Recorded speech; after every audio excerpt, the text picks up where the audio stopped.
Greetings and salutations, shipmates. This is IT1 Peter Stilling. And today's tutorial is how to change your home address in NSIPS. So, as you see, I'm logged into NSIPS here. IT1 Peter Stilling. Come on over here to the left side, go to Employee Self-Service. And then go to Electronic Service Record, and then Tasks. Under Tasks, you will have Address and Phone. Let it do its little thinking here.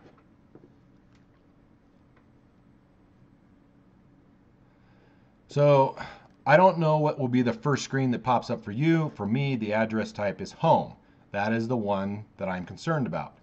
Please do not confuse the difference between Home and HOR. HOR is Home of Record. Home and Home of Record are not synonymous. For some of you, it might be. For some of you, it might not be. Whatever the case may be, you can only change, you as the member can only change address type Home. You as the member cannot change address type Home of Record. So make sure this box up here says Home. So what if it doesn't? Then come over here and look at 1 of 2, 1 of 9, 1 of 88, whatever the case may be, and start scrolling. So I'm going to scroll just to show an example. Now it changed my address type to employee or employment. This is where my civilian employer is. To the next one, my separation address. My next one is my HOR, Home of Record. Again, the member can't change this. The NOSC has to change it. Specifically at this time, on February 20th, 2019, that would be PS2 Prieto. He is the clerk that's able to update this. And then, just for kicks and grins, what does my last one say? Oh, plan separation. So you have a separation address and you have a plan separation address. What the difference between the two is, I don't know. And quite frankly, I don't even know what that address is. I didn't enter it. It just kind of appeared. So let's go back to that first one, because that happens to be the home address for me. That is currently my correct home address. But let's just say I moved and I need to update it. You say, well, just click on edit. Yeah, that doesn't work out so well. As you see, it's grayed out. Well, how do we make it ungrayed out? Well, you do the obvious thing, and you press this little plus over here that says add a new row at row 1. Yeah, not so obvious. So go ahead and click the plus.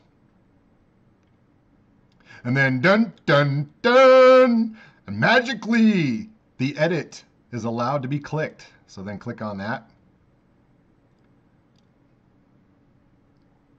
And we're waiting. It's thinking. And then it brings up this new box. Enter all your new data. And if you're OCD like me and you actually moved on a different date than the date given, because it's going to automatically populate that with today's date, you can change it to a different date, then say OK. Okay, since I'm not actually going to change my address, I'm going to hit cancel. But for all of you that are going to change your address, make sure you click OK. So like I said, I'm not changing mine. I'm hitting cancel. Now your telephone. Telephone's actually easy, and your email is easy. So just come down here, enter the new telephone, select the phone type. If you happen to have a cell phone, employer, and a home phone that are all different, you can enter all of those.